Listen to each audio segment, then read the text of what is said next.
The question that actually helps someone struggling.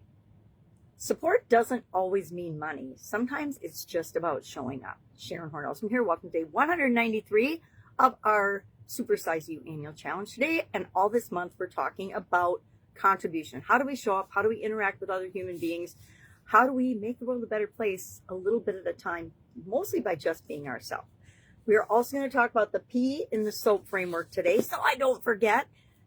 It's our fourth day, the last step of the SOAP framework process, and we're going to talk about how we do that. But let's first talk about this whole thing with respect to struggling. How do we help somebody who's really struggling? What is the question that we can ask? And how do we just show up sometimes? Because a lot of times when I need help, and we all struggle, let's be honest here.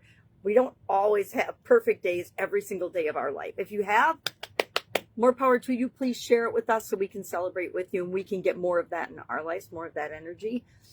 But the truth is, life is a series of ups and downs, and it's how we handle those ups and downs that make the real difference in our life and in the lives of others that we impact. So today we're thinking about and talking about, and I started with, what is the question that you ask somebody that's struggling? Because a lot of times, maybe they do need a meal. Maybe they do need us to help out physically in some way. But the vast majority of the time, at least I know with me, I just need somebody who will listen to me for a minute so that I can actually answer my own question. Because the truth is, we always know what we need to do. We're just not doing it for whatever reason. And there's a lot of good reasons that we're not doing the things that we know we need to do at the time. But we don't want to stay stuck there. If we stay stuck there, nothing ever changes. And I don't know about you, but I've had times in my life where I've been stuck in not the best place and just going around in circles, wondering when things are going to change. Well, they don't change until I decide to make them change. They don't change until you decide to make them change. So what is the question I ask? I ask, how can I help? And then I shut up and I listen and I pay attention and I'm 100% present with the person. Why? Because they're going to tell me how I can help, or they're going to say, it's none of your effing business, leave me alone. Which I've gotten that before, right? Sometimes the people close to us don't have a problem telling us, hey, I got the answer. I know what to do. I just want to wallow in self-pity for a couple of minutes. Leave me alone. Have you ever done that? I'm sure I have on occasion. Hey, I know what to do. I'm just not doing it. Why am I not doing it? That's for me to figure out. And when I figure it out, I'll change it.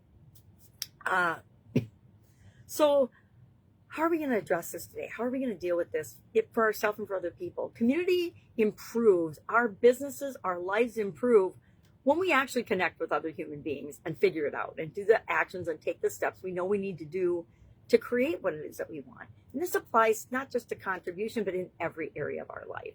And I think that's what makes it hard, is that it requires that we take radical personal responsibility, right? We take personal responsibility for everything. I had a sudden cardiac arrest in 2010. I think I talked about that sporadically. I try not to talk about it a lot because it's not the kind of thing that very many people can relate to. But after that event, I realized that, and this is really, it didn't come overnight to realize that, but I realized as I went back and became more self-aware and revisited what had been happening leading up to that event, I realized I had created that event in my life. And that's an example of taking radical responsibility. Not many people will say, I was 100% responsible for having a death experience. But I believe now, after studying and learning for years after the event happened, that I really did create that because I wanted an out of how I'd been living up until that point. I'd had a ton of success, looked great on the outside, but on the inside, I was freaking dying. There were parts of my life just falling apart one after another, and I didn't want to go on that way. And so I needed a hard stop reset in order to give myself permission to do something different, to change things, and to just radically blow up all the areas of my life that weren't working and just a dead stop and change them immediately. Because I knew that if I didn't change those things, I wouldn't be sitting here talking to you today.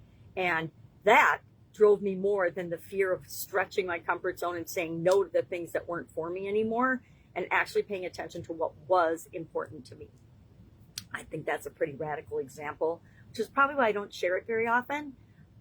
But it is an example of if we want our life to change, nobody's going to change it for us. It's 100% up to us.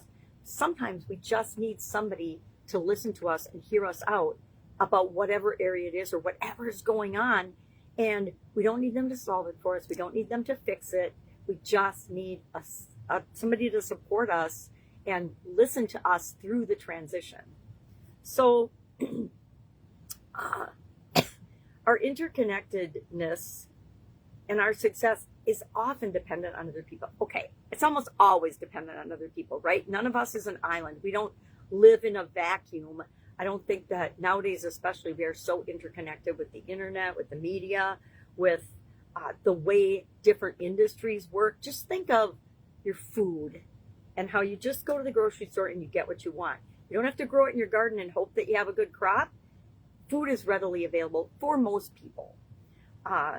Support doesn't always mean money. Most often, to me, I just need someone to listen to me for a couple of minutes on some things.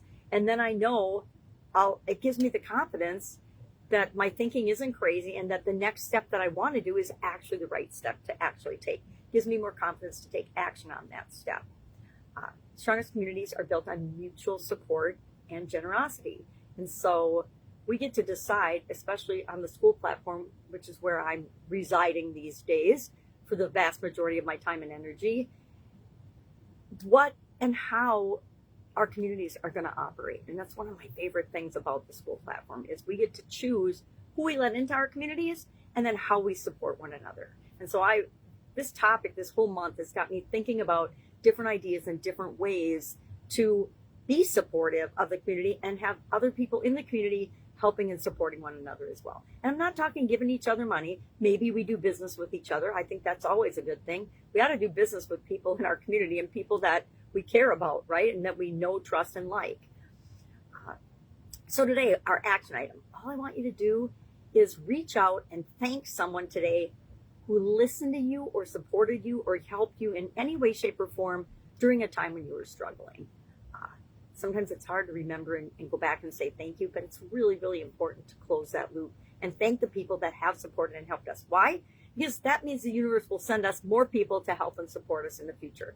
And I guarantee, no matter how long you live, now and the end of your particular life, mine too, there are going to be times when we struggle and when we need a sounding board, when we need support, we need help, etc. All right, I was going to ask some reflective questions, but I've been gabbing enough and I shared enough stories.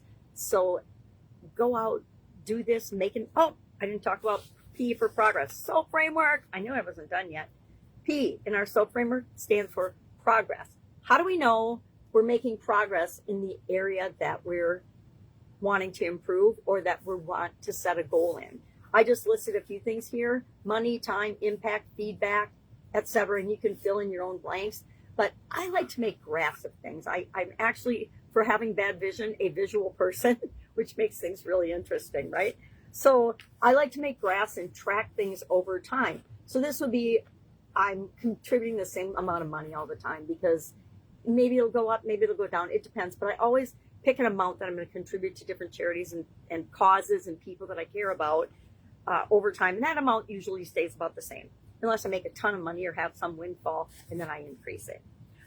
Over time, the amount of time and energy I put into things or impact and feedback, I want that to be increasing and going up. So come up with a way to measure how you know if you're making progress or not. And it really is pretty easy. You can measure time or money, or you might have to come up with some creative ways to measure impact and feedback. But you know if you're helping or not. You know if you're contributing or not. And graph it and thank yourself for it because it's making the world a better place. All right. If I can help you in any way, ask. Otherwise, go out, make it an awesome day, and I will, of course, see you tomorrow.